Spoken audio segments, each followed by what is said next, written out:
जब समय का तमाचा पड़ता है तो कोई फकीर और कोई बादशाह बन जाता है। कहते हैं कि समय के साथ बदल जाओ, अगर समय ने बदला ना तो बड़ी तकलीफ होती है। Hello everybody, I am Mushtaq Ahmad, creator of Halima foundation Kashmir. आज बात करते हैं वक्त की। अल्लाह ने किसी को ज़्यादा सुंदरता दी है, ज़्यादा खूबसूरत बनाया, किसी को कम। किसी को ज़्यादा अकल दी है, किसी को कम।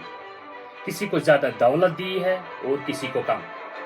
लेकिन एक चीज जो सबको बराबर दी है वो है वक्त। आजकल सुना था कि एक दिन में 24 घंटे होते हैं, लेकिन ये सच नहीं है। एक दिन में 24 घंटे नहीं होते हैं। घड़ी से धोखा मत खाइए मेरे दोस्तों। आपका दिन उतने घंटे का होता है जितने घंटों का आप सही इस्तेमाल करोगे। कभी आराम से बैठकर सोचिए कि आजकल सब क्यों कह रहे टाइम ही नहीं है। बहुत सी चीज़ों के लिए टाइम ही नहीं है। दिन ऐसे निकल जाता है कि पता ही नहीं चलता। आज बच्चों के पास माँ बाप के लिए टाइम नहीं है। माँ बाप के पास बच्चों के लिए टाइम नहीं है, और दोस्तों से मिलने का वक्त नहीं है। इवन हस्बैंड को वाइफ के लिए टाइम नहीं है, और वाइफ को हस्बैंड के लिए टाइम नहीं है। सब दौड़ रहे हैं लेकिन कहीं कोई पहुंच ही नहीं रहा है। अगर रेड लाइट ग्रीन होने पर आप 2 मिनट रुकोगे तो पीछे से इतनी गालियां पड़ेंगी कि जो आप सोच भी नहीं सकते हैं। सबको कहीं जाने की जल्दी पड़ी है, लेकिन कोई कहीं पहुंचता ही नहीं है। साथियों, अगर हम गुमशुदा होने की बात करेंगे तो ये बेहद समझना बहुत मुश्किल है कि जो हम जॉब करने के बाद जो हमारे पास टाइम बचता है, 7 घंटे 8 घंटे नौकरी के बाद, वो टाइम कहाँ जाता है। मैं ये मानता हूँ कि जो वक्त का गलत इस्तेमाल करते हैं वही सबसे ज़्यादा वक्त का रोना और सबसे वक्त की कमी महसूस करते हैं। दुनिया उस बंदे को जगह छोड़ने के लिए तैयार है जिसको पता हो मुझे कहाँ जाना है। अगर आपका फसल अच्छा नहीं है तो जो आप बीज इस्तेमाल करते हैं उसका जांच करिए। 24 घंटे बेस्ट यूज करने के लिए मैं आपको आज 5 प्रिंसिपल्स बताऊंगा कि आप कैसे 24 घंटों का बेस्ट इस्तेमाल कर सकते हैं। अगर सब अच्छे जो लीडर रहे आज तक, जिन लोगों ने अपनी हिस्ट्री बनाई है, उनके पास भी 24 घंटे थे, लेकिन उनका बेस्ट यूटिलाइजेशन टाइम मैनेज वो इस वक्त को अच्छी तरह से करते थे। अब मैं आज प्रिंसिपल बताऊंगा 5 प्रिंसिपल। नंबर 1, याद रखें, आपको सबसे पहले सूरज को जगाना होगा। आपको सबसे पहले सूरज को जगाना होगा। अगर सूरज ने आपको जगाया तो आप कभी टाइम को मैनेज नहीं कर सकते। अगर आप सभी सफल लोगों की कहानियां पढ़ोगे, सुनोगे, तो एक हैबिट कॉमन पाई जाती थी उनमें, वो है all successful persons are early risers. और मैं ये मानता हूं, अगर आप जिंदगी में कभी कामयाब नहीं होंगे अगर आपको सूरज नहीं जगाया। अगर आपने सूरज को जगाना स्टार्ट किया तो आप क्रांति या इनकलाब लाओगे। प्रिंसिपल नंबर 2, सबसे महत्वपूर्ण काम, सबसे इंपॉर्टेंट काम, सबसे इंपॉर्टेंट प्रिंसिपल है ये कि सबसे इंपॉर्टेंट काम पहले करिए। सबसे गलत आदमी वही होता है समाज में, कल्चर में, कंट्री में, विलेजेस में, जो काम इंपॉर्टेंट होता है, कोई भी काम जिसका स्कोप हो उसकी सक्सेस का, ग्रोथ का, प्रोग्रेस का, जो बेस्ट थिंकर्स होते हैं, बेस्ट टाइम मैनेजर्स होते हैं, वो उस काम को पहले करते हैं। और जो दुनिया में सबसे मूर्ख बंदा होता है वो उस काम को डिले करता है। मूर्ख व्यक्ति वो वही करता है, वो काम अंत में करता है। काम दोनों करते हैं, काम एक ही दोनों करते हैं, लेकिन अगर फर्क है तो वो वक्त का है। बेस्ट मैनेजर ऑफ टाइम बनना सीखो, बेस्ट टाइम मैनेजमेंट सीखो। अदरवाइज वक्त कब आपको चेंज करे और जब वो चेंज करेगा वो इतना पेनफुल होता है जो आप सोच भी नहीं सकते। इसलिए बुरे काम को डिले करिए और अच्छे काम को फर्स्ट प्रायोरिटाइज करिए, उस अच्छे काम को पहले करिए।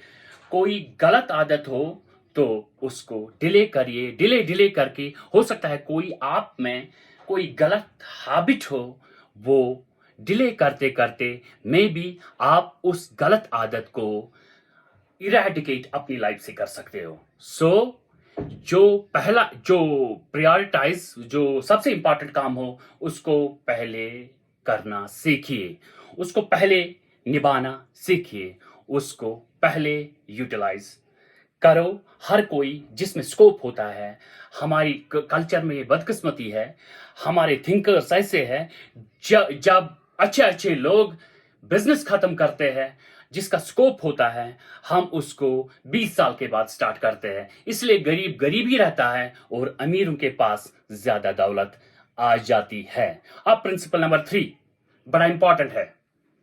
अगर आपने इस प्रिंसिपल को समझा तो आपकी लाइफ 360 डिग्री पे चेंज हो सकती है। अगर आपका भविष्य, आपका फ्यूचर चेंज हो सकता है, आप सब वो मिल सकता है जो आप चाहते हैं। इस टर्म को नाम दिया मैंने एजुकेशन ऑन व्हील्स।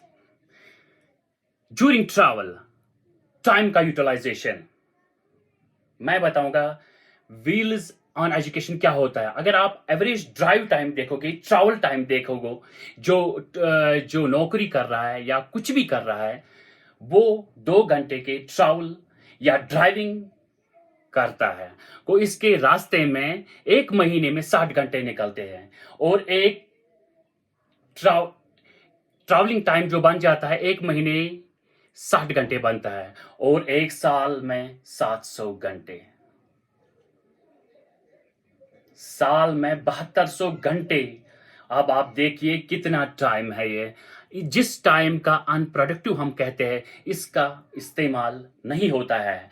सो आप इसको इस्तेमाल कर सकते हो, क्योंकि आजकल के ज़माने में आपको टीचर की ज़रूरत नहीं है, कुछ भी ज़रूरत, आपके पास मोबाइल है, आप अपना ईयरफोन कान में लगा सकते हो, कोई भी टॉपिक हो, कोई भी जो आपको टफ लगे, लेकिन जब आप बार बार उसका रिवीजन करोगे ईयरफोन लगा के, आपको बिल्कुल समझ आ जाएगा। आप उस टॉपिक को तोते की तरह बोल सकते हो।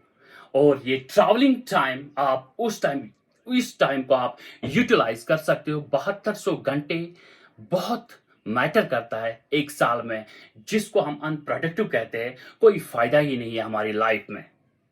और आप ये यूटिलाइज कर सकते हो ईयरफोन लगा के। आप किसी भी टॉपिक को सुन सकते हो, आप किसी भी चीज को पढ़ सकते हो, सिर्फ एक काम कर सकते हो, क्योंकि हमारी आदत है हम सोशल मीडिया पे ज्यादा रहते हैं। अब मैं बताऊंगा principal number 4, stop watching TV and other social medias and other. अगर आप नेटफ्लिक्स की बात करें जो आजकल ज्यादा रन हो रहा है, नेटफ्लिक्स आपके पैसे नहीं ले रहा है, वो आपका वक्त ले रहा है,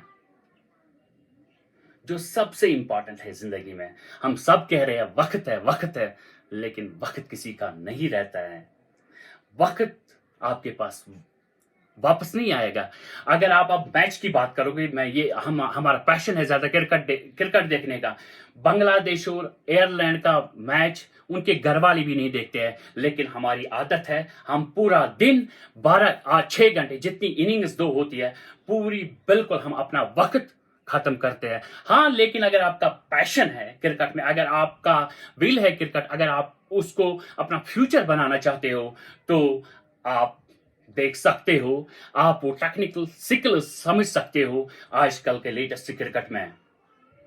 माय डियर फ्रेंड्स, लाइफ हाथ से निकल रही है, ये आपके पास दोबारा नहीं आएगा, ये आपके पास दोबारा नहीं आएगा। मैंने देखा है कि पाकिस्तान का मैच हो, किसी का मैच हो, जिस मैच को उनके घर वाले भी नहीं देखते हैं, लेकिन बदकिस्मती से हमारे कल्चर में हम सिर्फ दिन भर टीवी पे बैठते हैं और उस मैच को देख सकते हैं, लेकिन आपको पता नहीं है कि आपकी लाइफ हाथ से जा रही है। जिस चीज में पैशन हो, विल हो, जो आपका जिस चीज को आप फ्यूचर बनाना चाहते हो, अगर उसको आप देखते रहोगे तो वो ठीक है। सपोज मैं एक चीज की बात करता हूं, अगर आपको एक ही गाड़ी जिंदगी में दी जाएगी, कितना ख्याल रखोगे आप उस गाड़ी का? अगले 30 40 50 साल जितनी आपकी उम्र है, आपको दूसरी गाड़ी मिलने का कोई तरीका नहीं है, कोई चांस नहीं है। माय डियर फ्रेंड्स, इसी तरह जिंदगी है, ये आपको दोबारा नहीं मिल सकती, इसलिए इसका टेक केयर कीजिए, इस गाड़ी का टेक केयर कीजिए। और principal number 5, always to do list बनाइए शाम को। ये सबसे इंपॉर्टेंट फैक्टर है कि अगर आपको शाम को टू डू लिस्ट बनाओगे कि सुबह मुझे क्या करना है, इससे सबसे ज्यादा कामयाबी मिलती है। जहां तक मैंने पढ़ा है, सक्सेसफुल लीडर्स की स्टोरीज मैंने पढ़ी है कि सोने से पहले उनकी आदत एक थी, उनका हैबिट था कि हमें कल का करना है, उसका टू डू लिस्ट वो शाम को बनाते थे। मेरे दोस्तों, एक बार हार्वर्ड यूनिवर्सिटी ने एक रिसर्च किया, हमारे पास अगर आप हम गोल की बात करता हूं मैं, जो हमारे पास है ही नहीं है। एक बार एक रिसर्च हुआ कि जो लोग 3% लोगों का गोल सेट था, जो एमबीए की डिग्री कर रहे थे हार्वर्ड यूनिवर्सिटी में, 3% लोगों का गोल, जो रिटन गोल लिखते थे, वो सबसे कामयाब हुए। 10 साल के बाद जब उनकी स्टडी कर दी कि जो 3% लोग गोल लिखते थे, वो सबसे ज्यादा पैसे कमाते थे। और उसमें से 13% लोग थे जो सिर्फ दिमाग में गोल रखते थे, लेकिन उसको राइट डाउन नहीं करते थे। And as per the study of Harvard University, जो 13% थे जो सिर्फ दिमाग में रखते थे, वो उनसे ज्यादा 83% से ज्यादा सक्सेसफुल, ज्यादा पैसे कमाते थे। जिन 83% या 84% लोगों के पास, जिन लोगों के दिमाग में गोल ही नहीं था कि अगर हम पढ़ रहे हैं, हमारा फ्यूचर टारगेट क्या है, हमें करना क्या है। और बदकिस्मती से मैं आजकल अपने कश्मीर दोस्तों, मेरे बुजुर्गों, मेरे भाइयों, मैं आज आपको एक बात कहना चाहता हूं।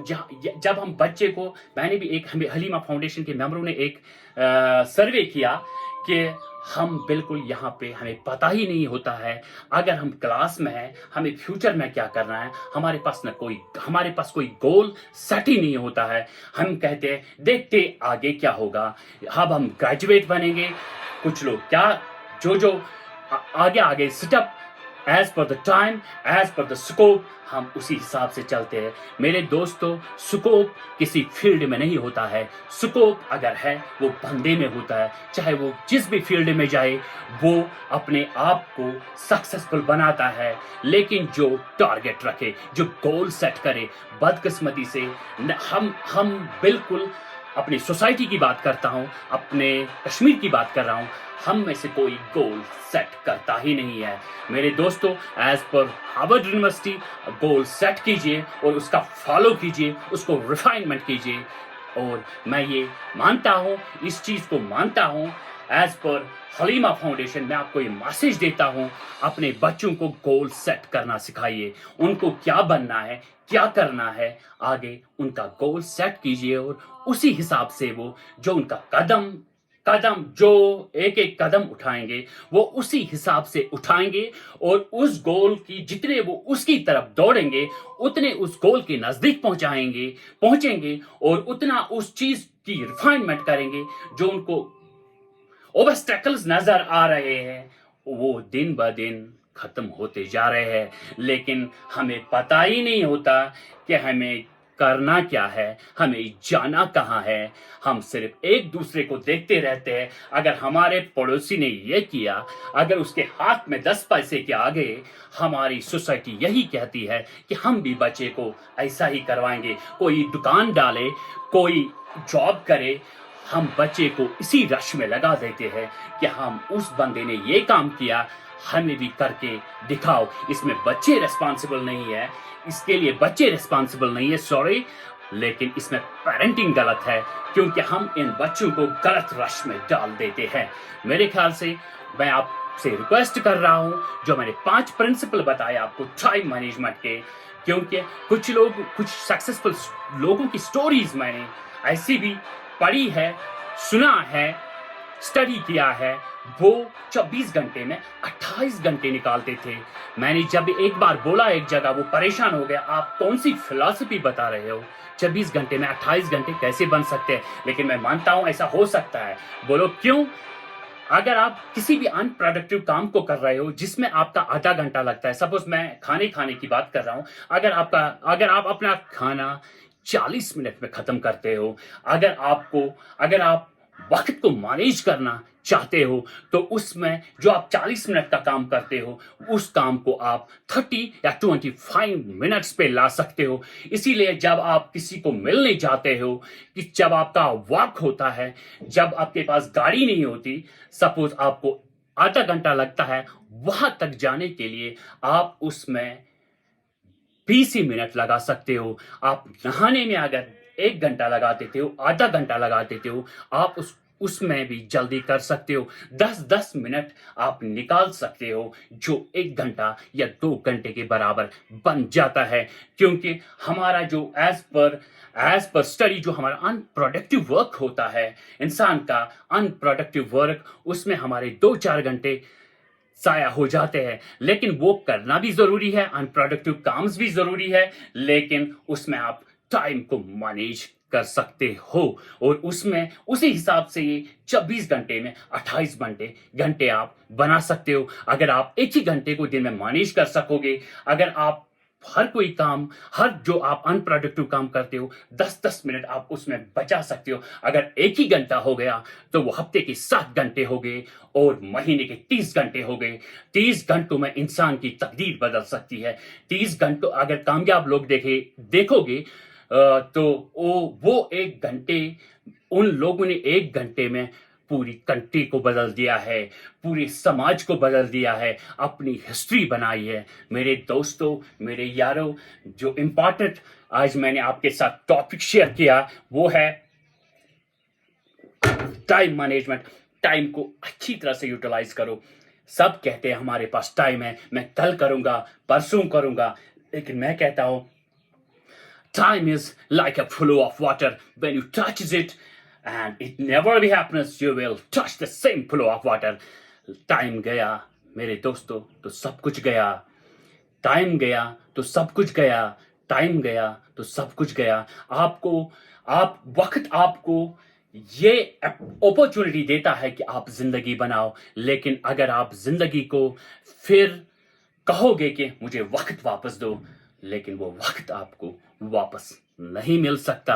वो वक्त आपको वापस नहीं मिल सकता। परिंदों को परिंदों को परिंदों को तालीम नहीं दी जाती आसमानों में उड़ानों की। परिंदों को तालीम नहीं दी जाती आसमानों में उड़ानों की।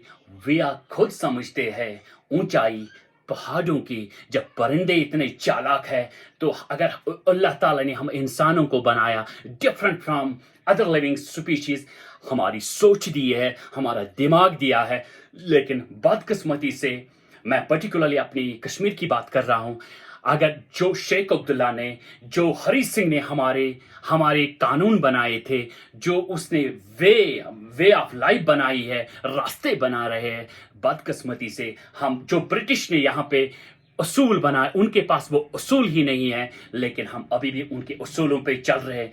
मेरे दोस्तों, मेरे भाइयों, आजकल तो अगर आप 10,000 का मोबाइल लाते हो, 6,000 में एंड्रॉयड मोबाइल आता है, अगर आप उस मोबाइल को विदाउट नेट 1 महीने चलाओगे, 15 दिन चलाओगे, वो उसकी जो फंक्शन है वो डिस्टर्ब हो जाता है। कोई कुछ उसका सॉफ्टवेयर चलता ही नहीं है उसमें, जब तक वो अपडेट ना हो जाए। हमें उसको कनेक्ट करना पड़ता है नेट के साथ।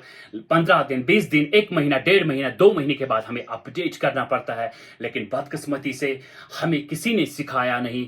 हमारे कल्चर में हम अभी भी उन्हीं ट्रेंड्स का फॉलो कर रहे हैं जो हमें शेख अब्दुल्ला ने सिखाई है, जो हरी सिंह ने, जो ब्रिटिश ने यहाँ पे सिखाया है।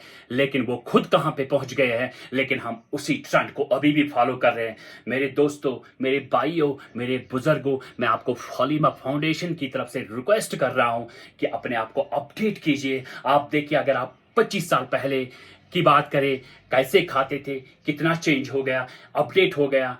टीवी कितना अपडेट हो गया, मोबाइल्स माइक्रोसॉफ्ट 1 पे 12 पे पहुंच गया, 14 पे पहुंच गया, लेकिन हम कश्मीरी अपने आप को, हमारी पेरेंटिंग अभी अपडेट नहीं हो रही है, हमारी सोच अपडेट नहीं हो रही है, हमारा रहना अपडेट नहीं हो गया है, हमारी कंस्ट्रक्शन करना अपडेट नहीं हुआ है, हमारा चलना अपडेट नहीं हुआ रहा, हमारा ट्रैवल अपडेट नहीं हुआ है।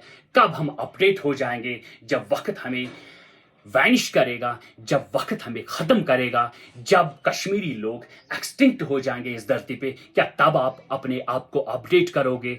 मेरे दोस्तों, मेरे भाइयों, मेरे बुजुर्गों, जो भी मुझे सुन रहे हैं, प्लीज़ अपनी सोच को अपडेट कीजिए, अपने बच्चों की एजुकेशन अपडेट कीजिए, अपने बच्चों को प्रॉब्लम सॉल्वर बनाइए। हम अभी भी भाग रहे हैं, हमें गवर्नमेंट की जॉब मिलनी चाहिए 30,000 से 1 लाख तक, लेकिन मैं कहता हूं जमाना बहुत आगे चल रहा है। अपने आप को अपडेट कीजिए, प्रॉब्लम सॉल्वर बनिए, अपने बच्चों को इनोवेटिव बनाइए, नए नए आइडियाज उनको सिखाइए, उनको मेंटल माइंड साइंस पढ़वाइए, उनको पर्सनालिटी डेवलपमेंट इंस्टीट्यूट्स में दाखिला दिलवाइए, क्योंकि ताकि हम अपने ट्रेंड्स को चेंज कर सके। अगर हमने ट्रेंड्स को चेंज नहीं किया तो पता नहीं हमारा मुस्तकबिल